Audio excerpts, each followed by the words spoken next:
Sabe, geralmente quando a gente pensa na evolução da medicina ao longo dos séculos, a gente imagina um caminho super claro de progresso, né? Um caminho rumo a diagnósticos melhores, curas reais. Mas se a gente voltar lá nos registros do século XVIII, é bem bizarro ver que a literatura médica se parecia muito com uma espécie de, tipo, jornalismo de catástrofes. Existiam os chamados jornalistas de doenças. Os jornalistas de doenças é um termo bem peculiar, confesso. Mas sabe que ele descreve perfeitamente a prática daquela época? Porque esses autores publicavam relatos diários, assim, super minuciosos, sobre como as epidemias se espalhavam pelas cidades.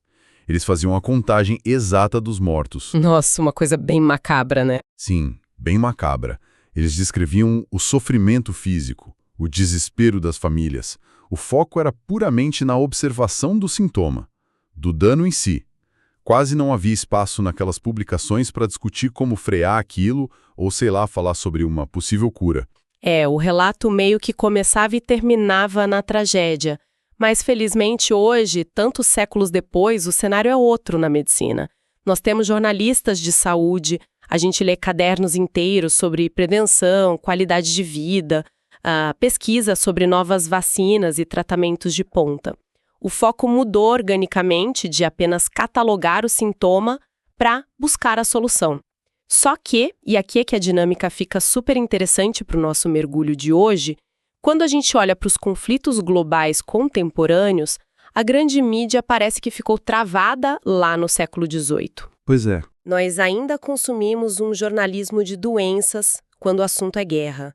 A gente relata onde a bomba caiu, mostra os escombros, contas baixas e, de alguma forma, ignora quase que completamente as iniciativas de paz ou as causas reais de tudo aquilo. E essa discrepância é exatamente o coração da nossa investigação de hoje, porque o nosso objetivo é destrinchar como a sociedade consome informações sobre esses conflitos globais e principalmente entender por que a narrativa padrão dos noticiários frequentemente falha em explicar a realidade complexa em que a gente vive. O material que embasa a nossa discussão hoje, ele cruza artigos muito conceituados sobre a teoria da mídia, focando muito nesse embate entre o que eles chamam de jornalismo de paz e o jornalismo de guerra. E cruza isso com um estudo de caso histórico profundíssimo sobre as raízes da guerra na Síria. Perfeito! Então hoje a gente vai entender não apenas como as notícias nos informam mal sobre as guerras, mas como essa falha na comunicação pode, ironicamente, prolongar esses conflitos. E para entender como a imprensa ficou presa nesse ciclo vicioso de apenas relatar os sintomas, as nossas fontes propõem olhar para a cobertura de um evento bem específico. A gente precisa voltar ao Afeganistão. Imagina a seguinte cena. Ocorre um atentado à bomba num hotel de luxo em Cabul, um local que, por acaso, abrigava a embaixada australiana e diversos estrangeiros. Certo. A reação imediata, sabe, aquela fala oficial que dominou os jornais no dia seguinte, veio do então ministro da Defesa da Austrália, o Joel Fitzgibbon. Ele afirmou com todas as letras que, abre aspas, precisamos de mais tropas. A cobertura da imprensa em cima desse evento foi o que a gente pode chamar de mecânica, né?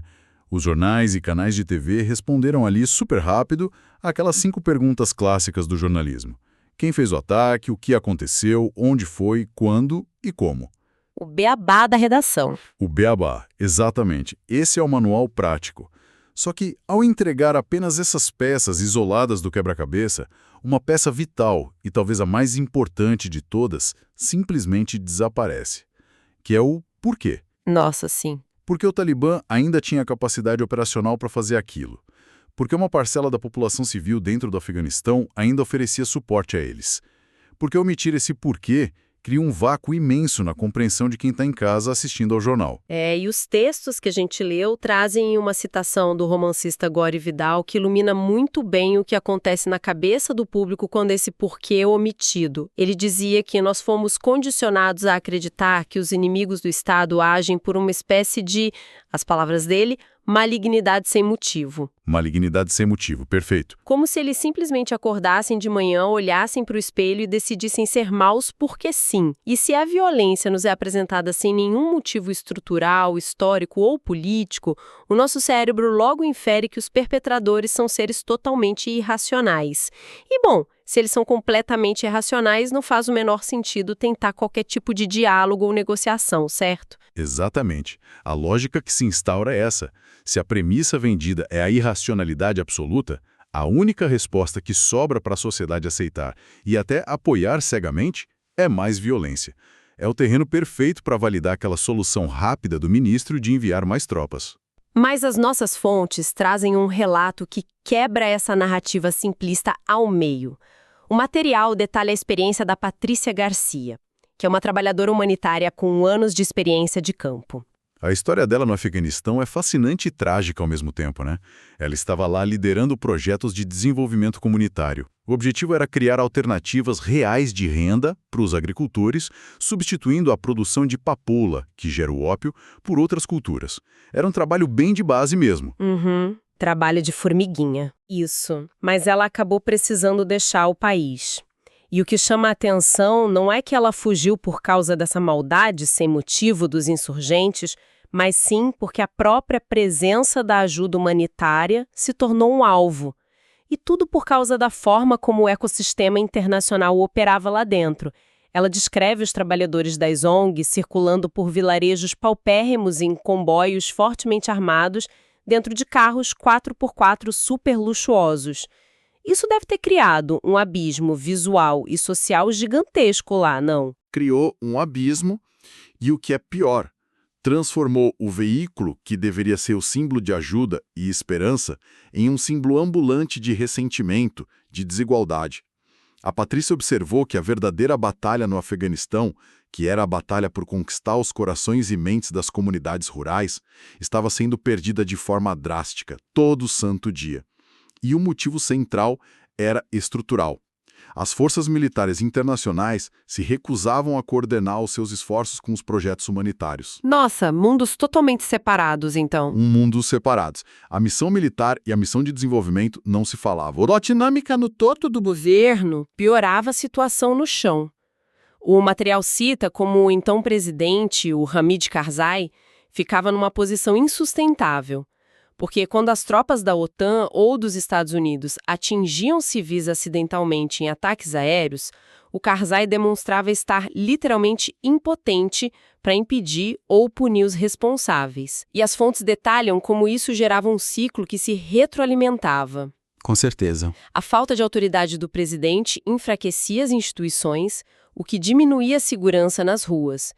Aí, com menos segurança, as forças internacionais se isolavam ainda mais, aumentando o tamanho dos muros de concreto, das escoltas armadas, e esse distanciamento brutal cortava o diálogo com os líderes locais.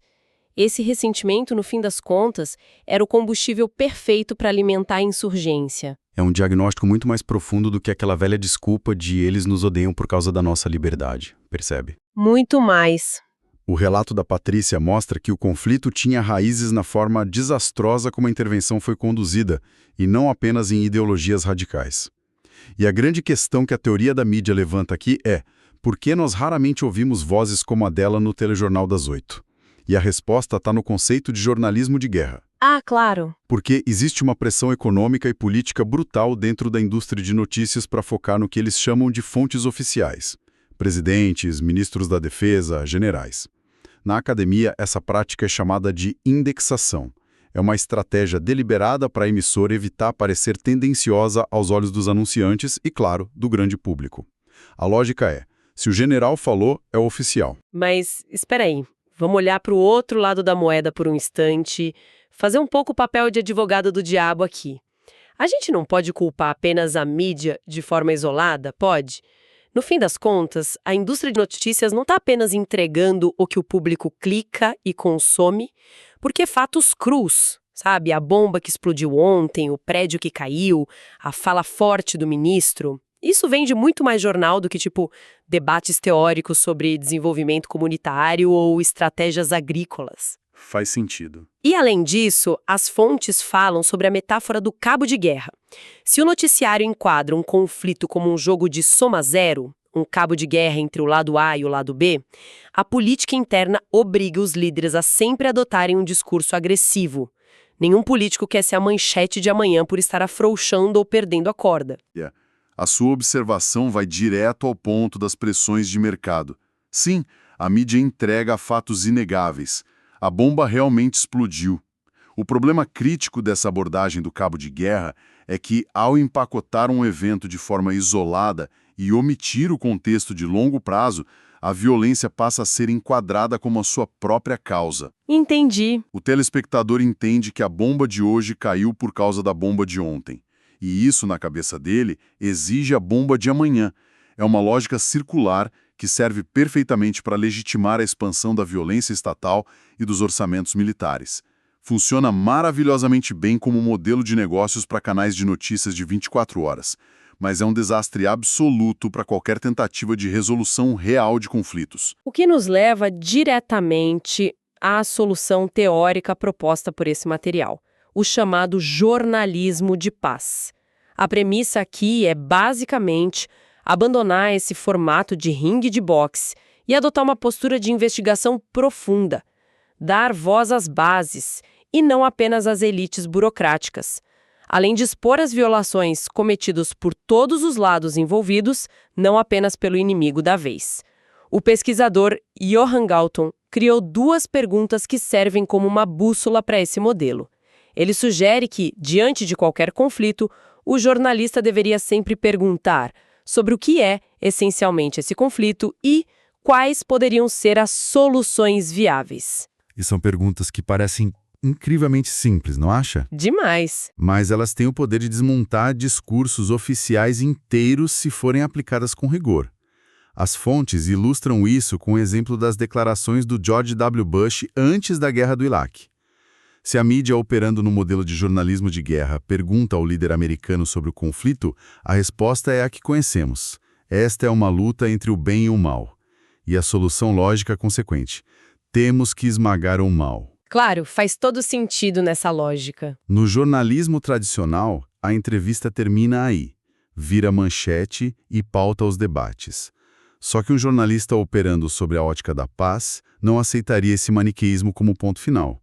Ele investigaria o que realmente move a máquina militar. Questionaria o acesso a recursos naturais, a geopolítica regional e os impactos nos civis iraquianos. E aplicar o jornalismo de paz significa, na prática, mudar a agenda telefônica do repórter, né?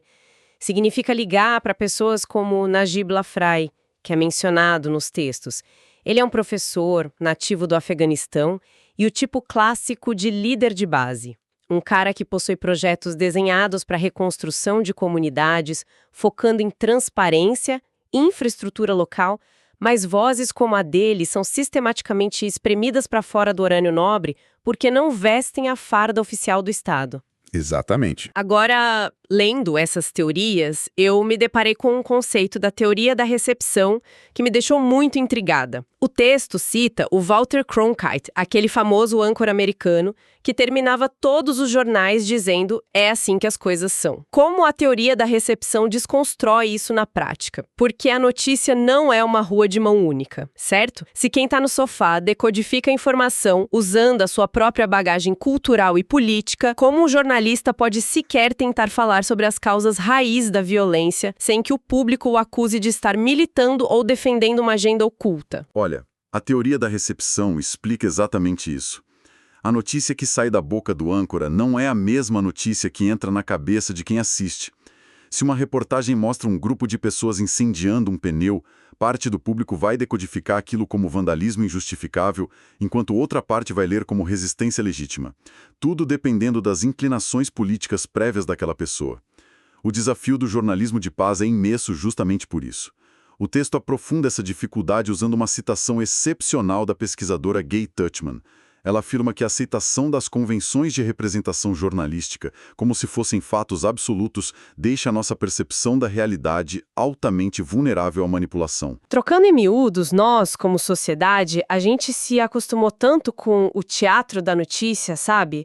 O repórter sério, de terno, as aspas do general, a contagem de corpos no rodapé da tela. A gente confunde esse formato de apresentação com a realidade pura e simples. O jornalista, por definição, é um porteiro da informação.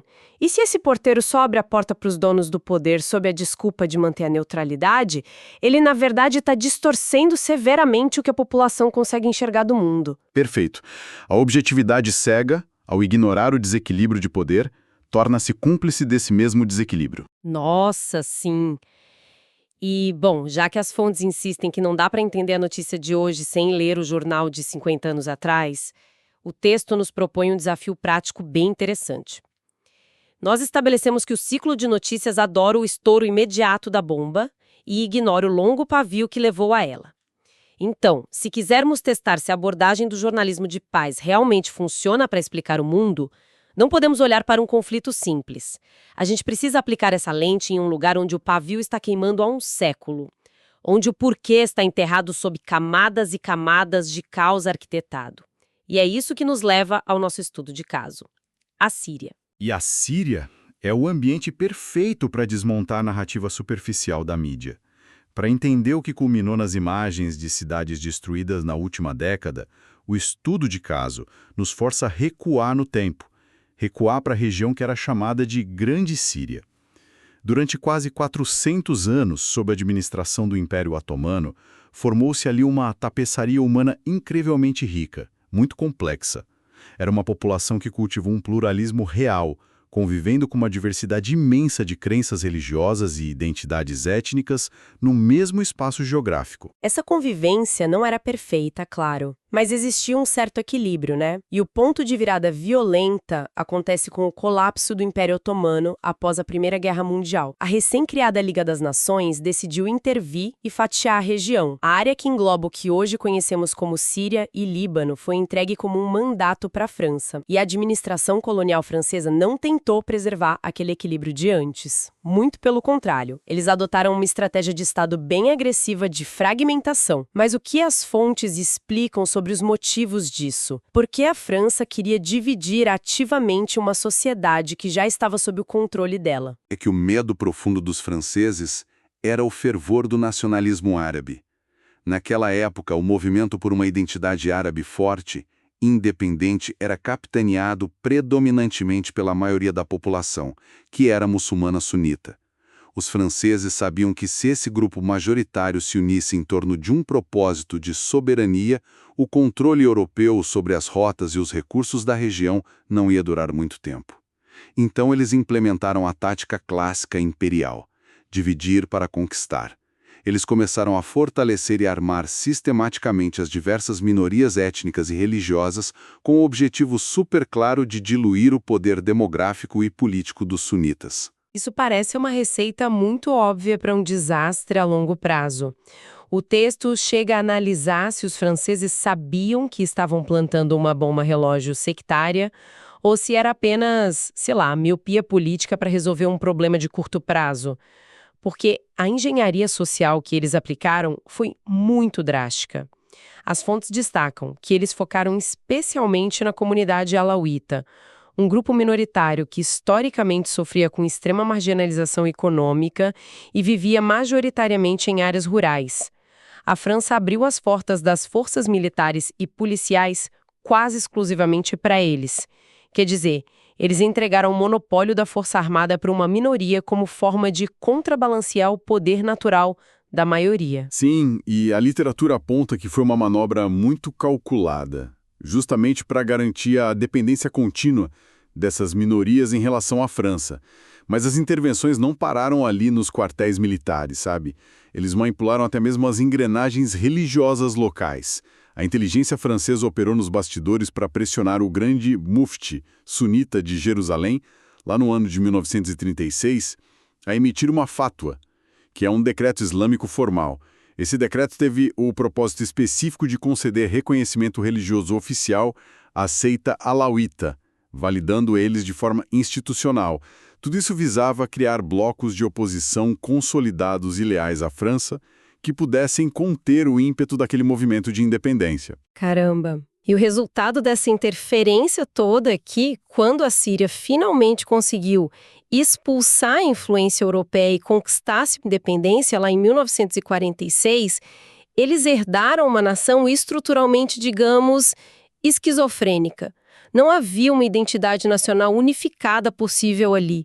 De um lado, as fileiras militares, com as armas e a força bruta, eram dominadas pelos alauítas. Do outro, a burocracia e as instituições políticas urbanas eram dominadas pelos sunitas. As próximas 2 décadas foram marcadas por um desfile ininterrupto de instabilidade civil e golpes de Estado um atrás do outro. Lendo toda essa mecânica da interferência francesa, me veio uma imagem muito clara na cabeça. É como se uma construtora entrasse num terreno gigante e erguesse um prédio de muitos andares, mas embaralhasse as plantas arquitetônicas de propósito. Essa é uma ótima analogia. Né? O encanamento do primeiro andar não tem conexão nenhuma com o segundo. A fiação elétrica entra em curto se 2 vizinhos tentarem ligar o chuveiro juntos. E a construtora faz isso conscientemente, apenas para garantir que os inquilinos passem as próximas décadas brigando uns com os outros pela estrutura falha do condomínio, em vez de se organizarem para processar quem construiu o prédio. Essa imagem visual ilustra perfeitamente o legado do mandato francês. As paredes mestras do Estado foram desenhadas para gerar atrito. E seguindo essa linha do tempo, a fundação desse prédio instável criou o cenário para o evento definitivo de 1971. Foi quando o partido Baath tomou o controle absoluto. E aqui é fundamental ressaltar de forma estritamente factual. Esse partido, que operava sob uma estrutura militar e altamente autoritária, cristalizou de vez a dinâmica desenhada na época colonial. Sob a liderança inicial do Hafez al-Assad e décadas mais tarde com seu filho Bashar al-Assad, consolidou-se o domínio absoluto de uma elite da minoria alauíta sobre todo o aparato estatal. Isso sobre uma população que se mantinha plural e diversa. E o truque de mestre, por assim dizer, desse partido foi envelopar esse prédio, em curto-circuito, com uma fachada de nacionalismo secular e laico. Eles vendiam a imagem de um Estado moderno onde a religião não importava, enquanto as chaves do poder estavam distribuídas baseadas estritamente em linhagem sectária.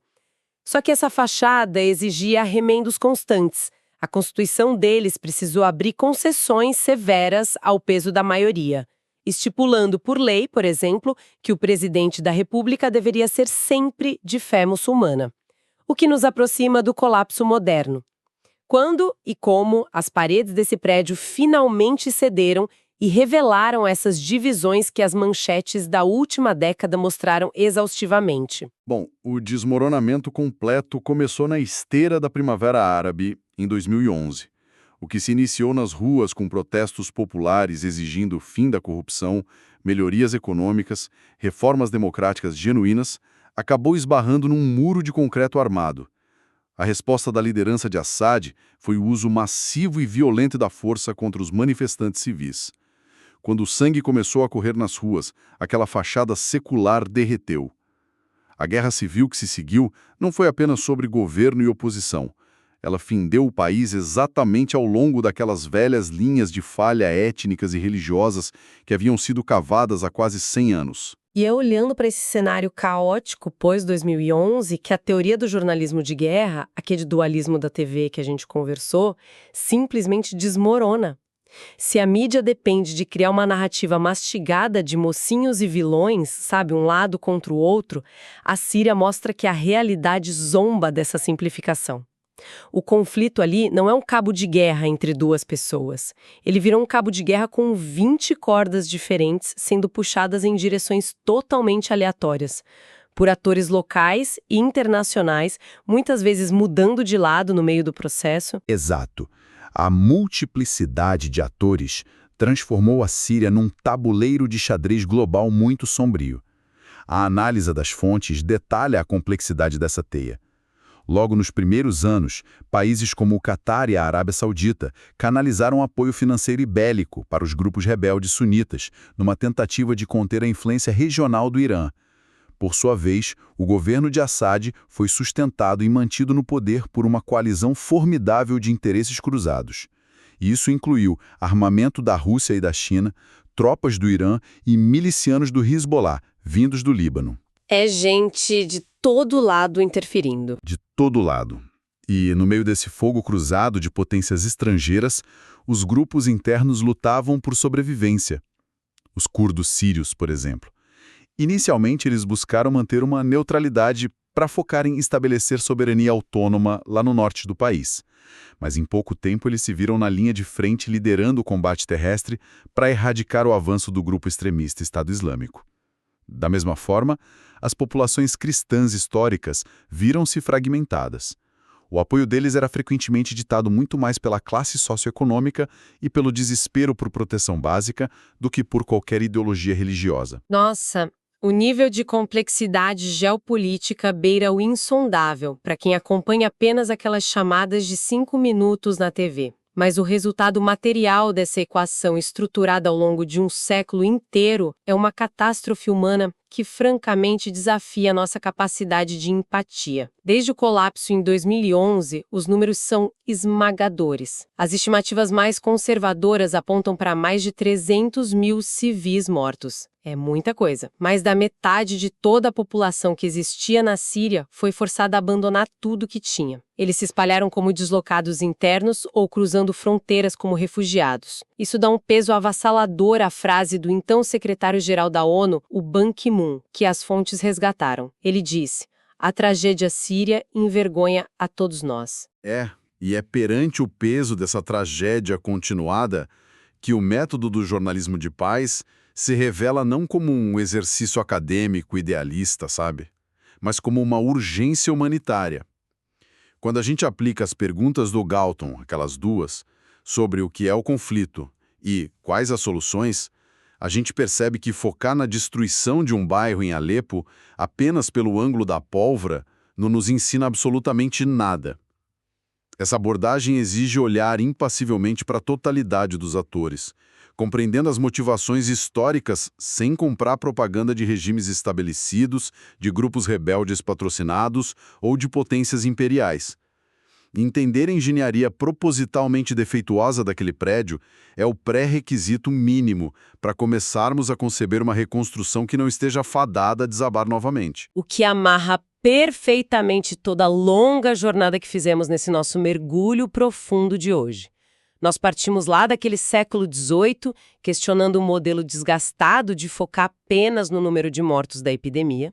Dissecamos como a indústria de notícias contemporânea continuou operando como um jornalismo de doenças, muitas vezes lucrando com medo gerado por informações sem contexto. Nós vimos através da história no Afeganistão como a desconexão militar e o foco da mídia em fontes exclusivas do Estado nos vendem a violência como se fosse algo inevitável. E de forma muito crua, a história da Síria nos provou que um carro-bomba explodindo hoje pode ser a consequência direta de uma assinatura num papel lá em Paris há 100 anos atrás. O contexto longo é a única forma de acessar a realidade. A síntese profunda que a gente tira desse material é sobre os limites da imaginação política. A forma como a informação é desenhada e entregue dita o que nós, coletivamente, acreditamos ser possível. Se a linguagem que consumimos diariamente no café da manhã é restrita aos vocabulários da destruição bélica e do jogo de soma zero, a construção da paz deixa de ser tratada como um processo complexo viável e passa a ser vista como uma ilusão ingênua. É um aviso muito prático e direto para todos que buscam se informar hoje em dia. A provocação que fica é mesmo para o consumo diário de quem nos ouve. Da próxima vez que uma notificação de urgente sobre um conflito ou ataque cruzar a tela do celular, o convite que essas fontes nos fazem é exigir uma pausa mental. Antes de aceitar a narrativa da malignidade sem motivo, a pessoa tem que perguntar a si mesma: a manchete me entregou apenas o sintoma dessa doença. Onde está o processo histórico? Aquele porquê político que armou essa situação toda? E talvez a pergunta mais investigativa de todas: quem teve a voz excluída para que esse relato parecesse tão simples e dual? Nós precisamos assumir a responsabilidade de buscar ativamente as peças que faltam. Com certeza.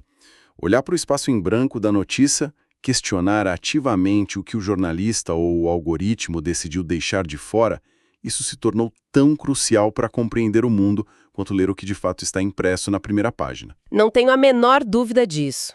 E, para fechar a nossa investigação de hoje, quero deixar um pensamento pairando no ar.